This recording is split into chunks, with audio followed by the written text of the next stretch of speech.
पूर्व काल में हरिश्चंद्र नाम का एक चक्रवर्ती राजा था जो समस्त भूमंडल का स्वामी और सत्य प्रतिज्ञ था। राजा की प्रशंसा धरती से आकाश तक फैली हुई थी। तब एक दिन दुर्वासा मुनि को यह सहन नहीं हुआ। वह राजा की परीक्षा लेने उनके दरबार में पहुंच गए और राजा से उनका सारा राजपाट मांग लिया। राजा अपना सारा राजपाट देकर अपनी पत्नी और पुत्र के साथ वन वन भटकने लगे। लेकिन जीविका चलाने के लिए राजा ने अपनी पत्नी और पुत्र को एक ब्राह्मण को बेच दिया और खुद श्मशान के एक चंडाल के दास बन गए। पूर्व जन्म के बुरे कर्मों का फल तो प्रत्येक मनुष्य को भोगना होता है। उसी के तहत एक दिन रोहित को एक सर्प ने डस लिया जिससे उसकी मृत्यु हो गई। रानी तारामती अपने मरे पुत्र को छाती से लगाकर खूब रोई और उसके अंतिम क्रिया के लिए श्मशान में पहुंची। रात्रि अधिक होने से राजा हरिश्चंद्र ने अपने पुत्र और पत्नी को नहीं पहचाना और कहा कि देवी, अंतिम संस्कार करने के लिए तुम्हें कर देना होगा। तो रानी तारामती बोली कि मेरे पास तो आपको देने के लिए रुपए नहीं है। तो राजा हरिश्चंद्र ने कहा कि देवी, अगर तुम्हारे पास कर के पैसे देने के लिए रुपए नहीं है तो तुम अपने गले का मंगलसूत्र क्यों नहीं बेच देती। रानी तारामती के मंगलसूत्र को केवल उनके पति ही देख सकते थे। ऐसा भगवान ने उन्हें वरदान दिया था और उनके पति के मुंह से यह बात सुनते ही वह पहचान गई कि यही मेरे पति हैं, अन्य कोई नहीं है।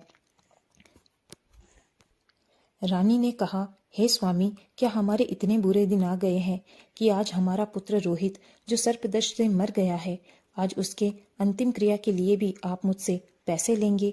यह सुन राजा हरिश्चंद्र अंदर ही अंदर बहुत रोने लगे, लेकिन हृदय को कठोर करके बोले, हे देवी, मैं श्मशान का दास हूँ। मेरे मालिक ने आदेश दिया है कि कर के पैसे लिए बिना अंतिम क्रिया ना करो, इसलिए देवी तुम्हें कर तो देना ही होगा। तब रानी ने अपनी साड़ी को फाड़कर आधी साड़ी से तन ढका और आधी साड़ी कर के रूप में दी। यह देख वैकुंठ के सभी देवी देवता वहां आ गए और राजा से बोले कि हे राजन, हम सब तुम्हारी परीक्षा ले रहे थे, तुम अपनी परीक्षा में सफल हुए। तब भगवान बोले कि हे राजन, पूर्व जन्म में तुमसे अजा एकादशी का व्रत खंडित हो गया था, तुम्हें उसी का दंड मिला है। अब तुम अपनी पत्नी, पुत्र और प्रजा के साथ अजा एकादशी का व्रत पूजन और रात्रि जागरण करो। तुम्हें तुम्हारा राजपाट, वैभव, सुख सब कुछ मिल जाएगा।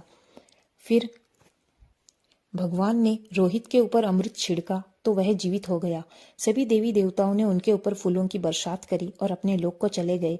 राजा ने पत्नी, पुत्र और पूरी प्रजा के साथ अजा एकादशी का व्रत किया और सब कुछ पहले जैसा हो गया।